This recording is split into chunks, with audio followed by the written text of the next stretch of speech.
Hi, I'm Katrina, and this is Boldly Challenging Ableism.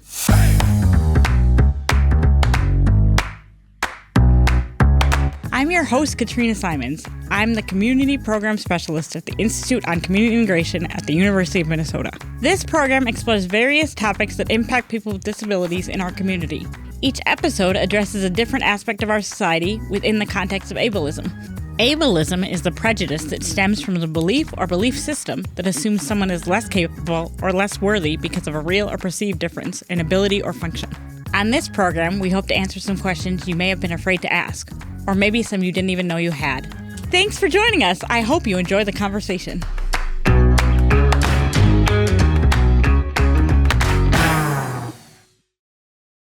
All right. Hi, everybody, and thank you for joining us on Boldly Challenging Ableism today.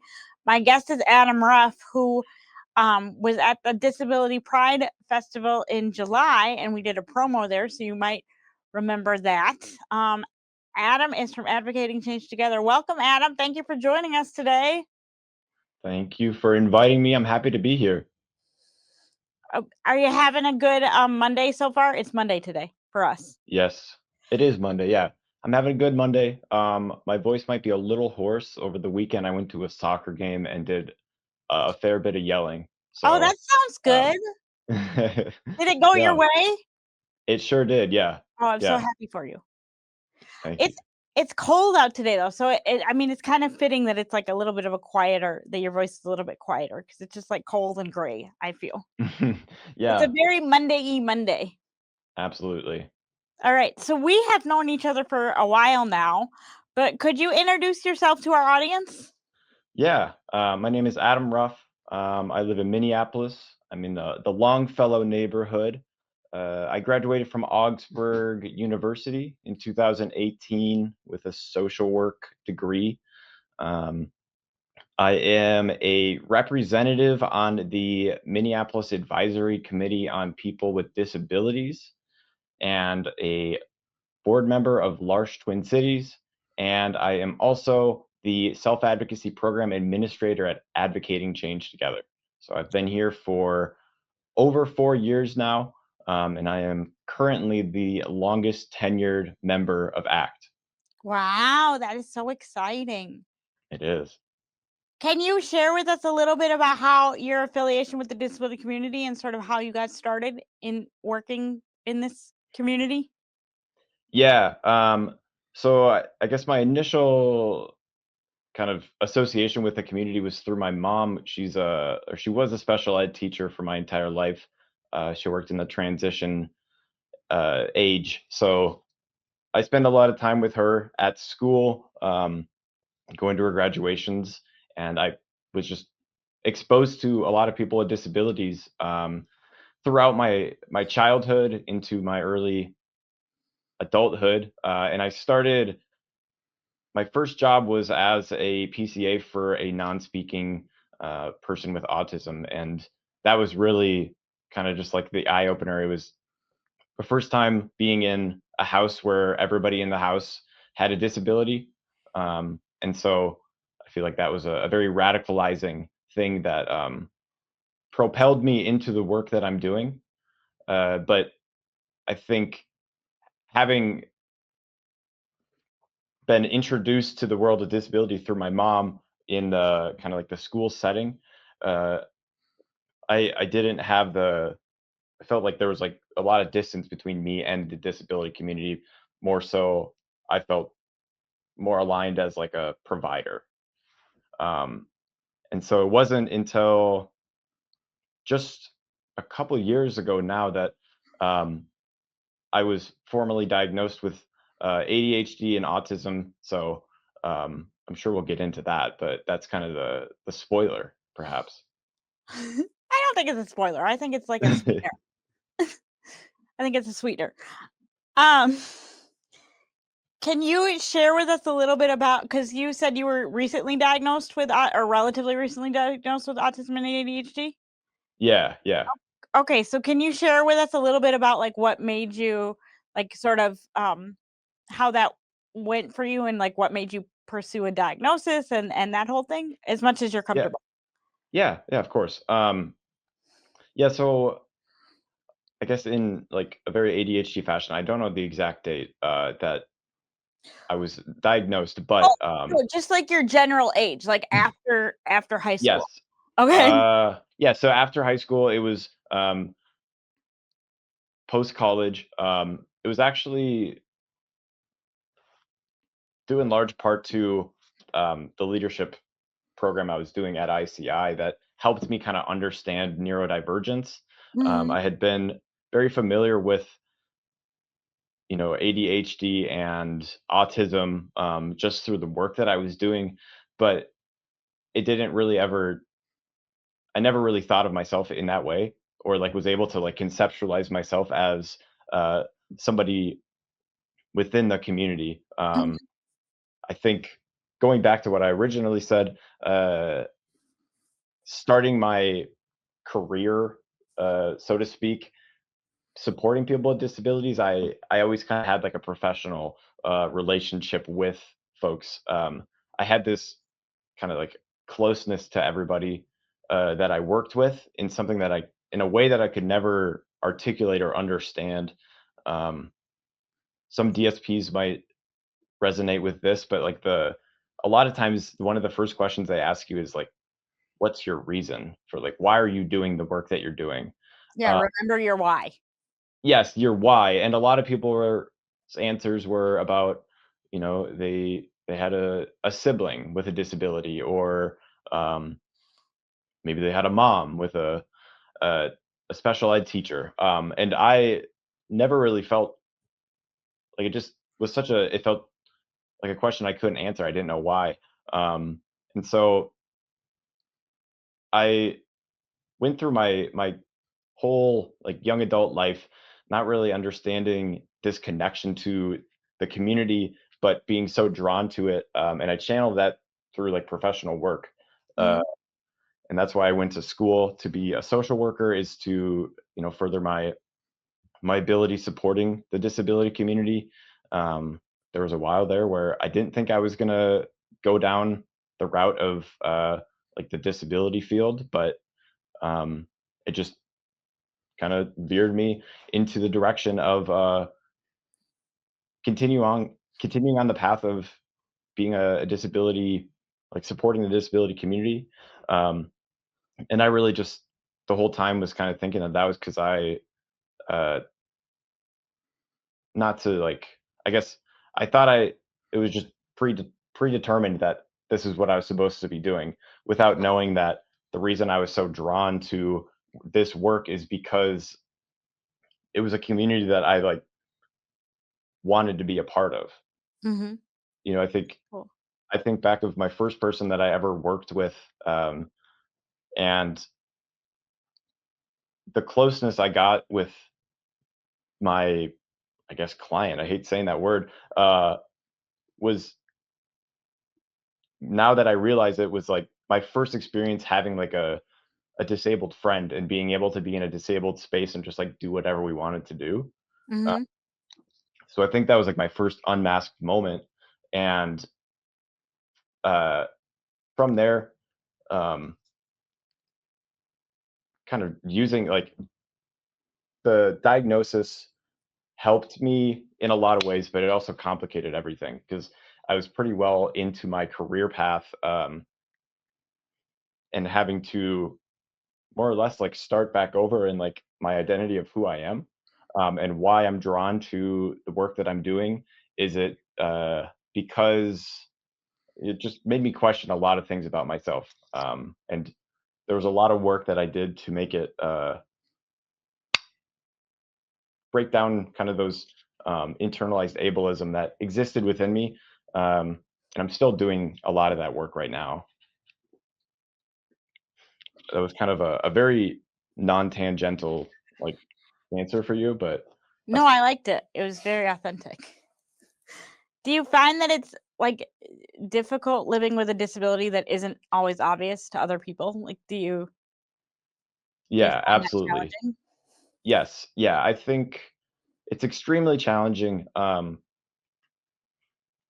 think having a non-apparent disability, for me, I feel like there's this kind of like dichotomy of uh, being able to like code switch into um, like a non-disabled kind of version of yourself. And so there's that privilege that comes with it where, when I go into a room, nobody's like looking at me and they don't assume things of me because they might just think that, I'm just another kind of a white guy with glasses in Minnesota. And within that, like, I think I was able to, uh, it feels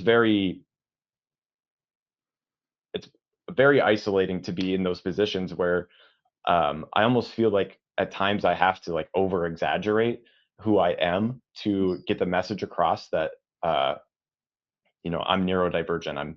Uh, I'm doing like I think it's this in I guess I found myself through my work for my coworkers and like the people I work with.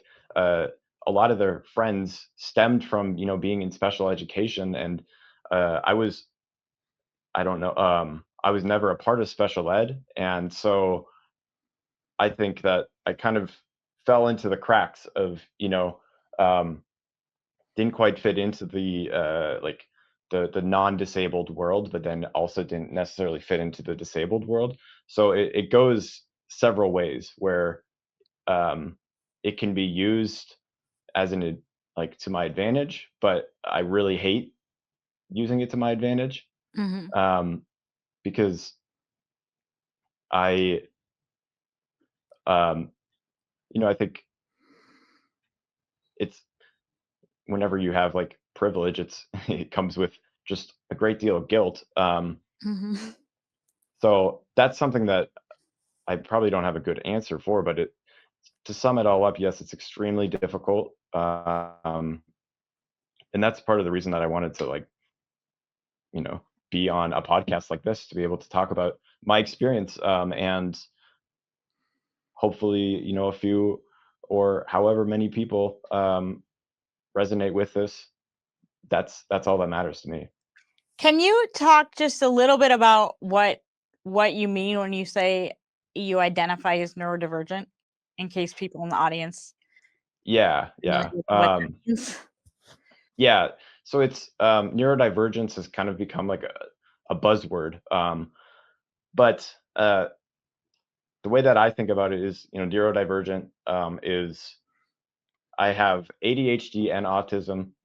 So those are, I guess it's just the way that my brain works. I'm a little, as some people would say, like neurospicy. Um, I don't know if I'm comfortable with that one, but uh, it's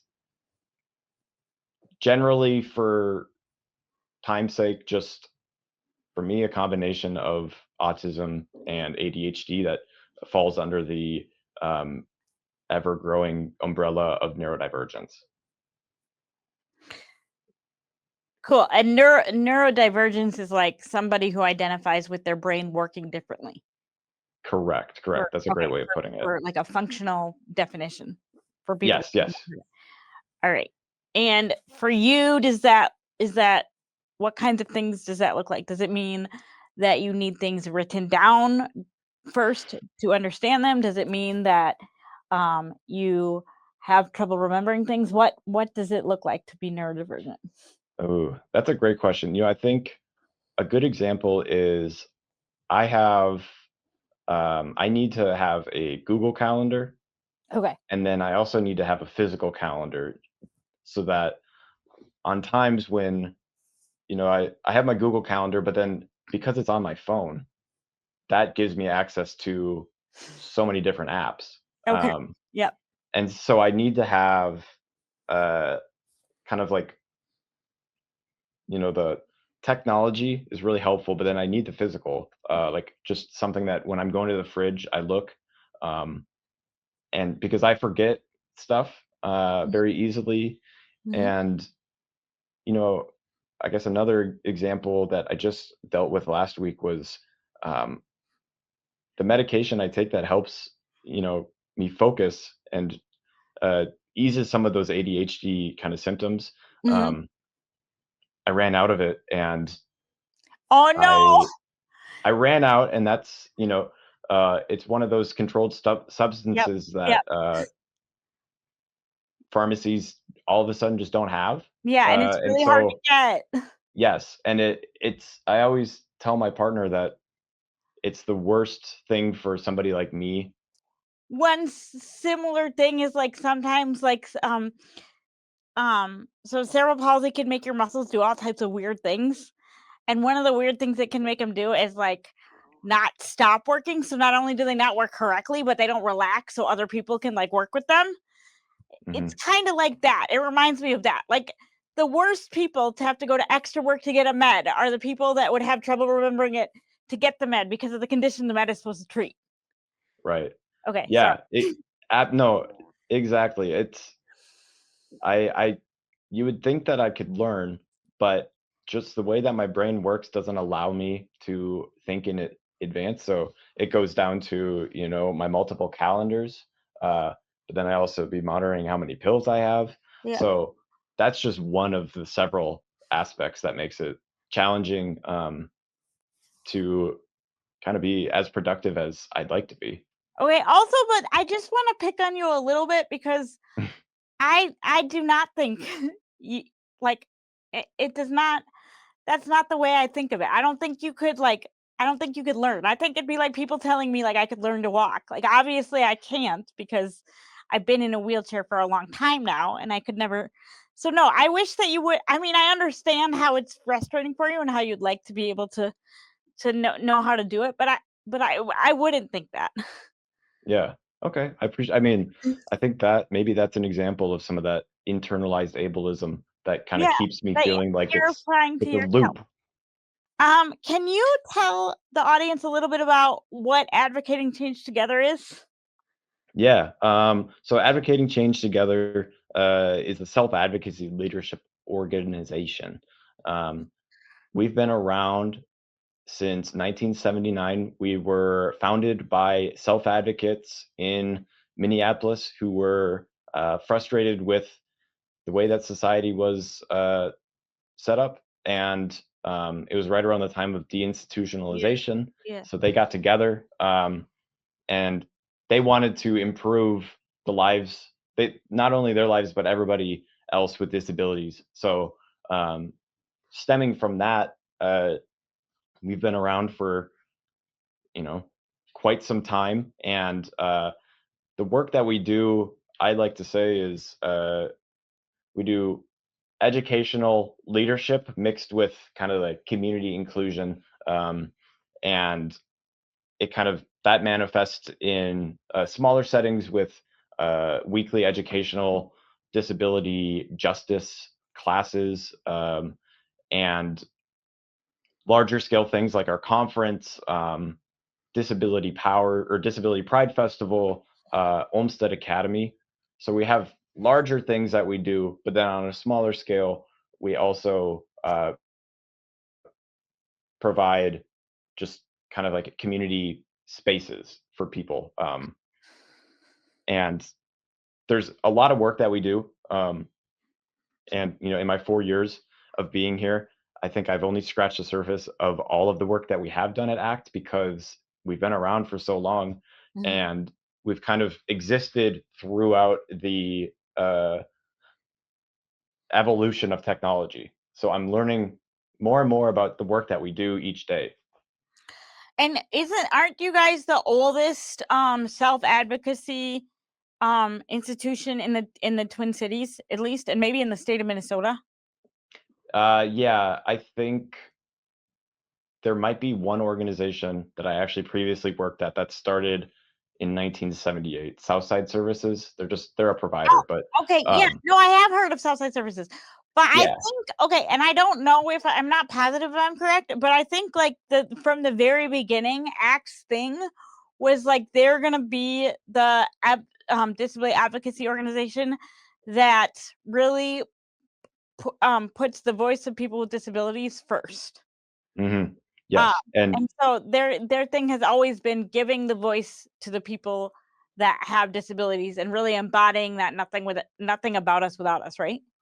absolutely, yeah. Okay. And we reflect that in our current team. I don't know the percentage, but it's well over 50% of us identify as having disabilities, and our board is over 75% people with disabilities. So we like to you know practice what we preach, and kind of model the way that our organization runs with how we want this society to look as well. Yeah, I love it. Um, so what drove you to want to work at ACT in the first place? Um, the main thing was I touching on what I said earlier, kind of having that uh, what I would describe as kind of like a rigid relationship with the disability community, kind of being in.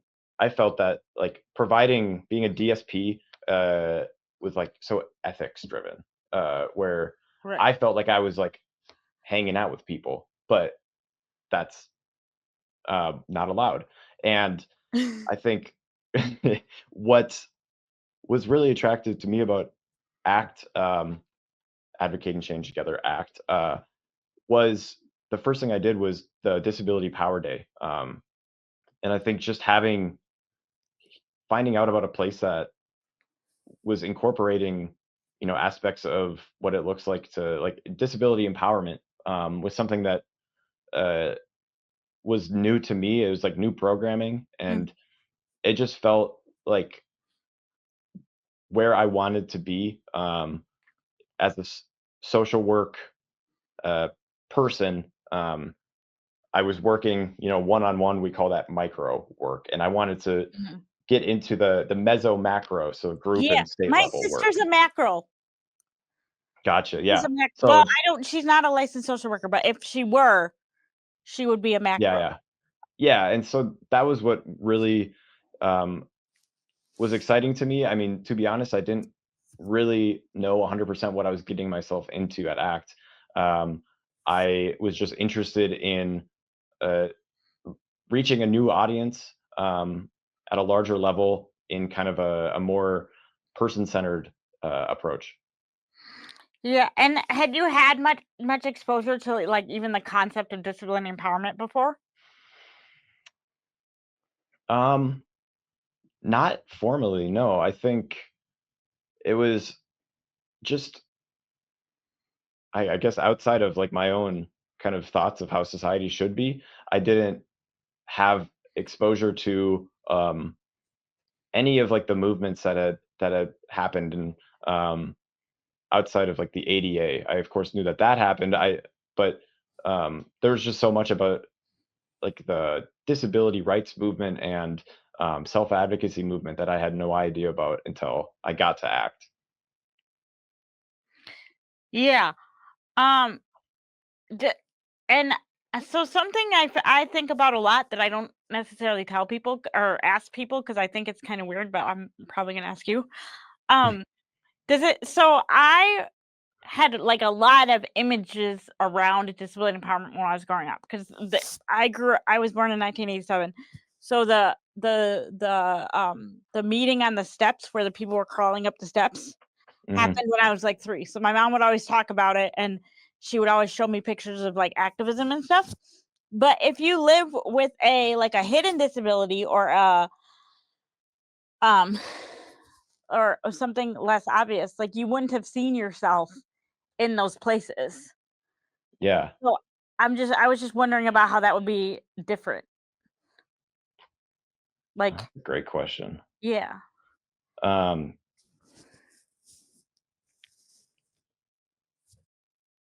the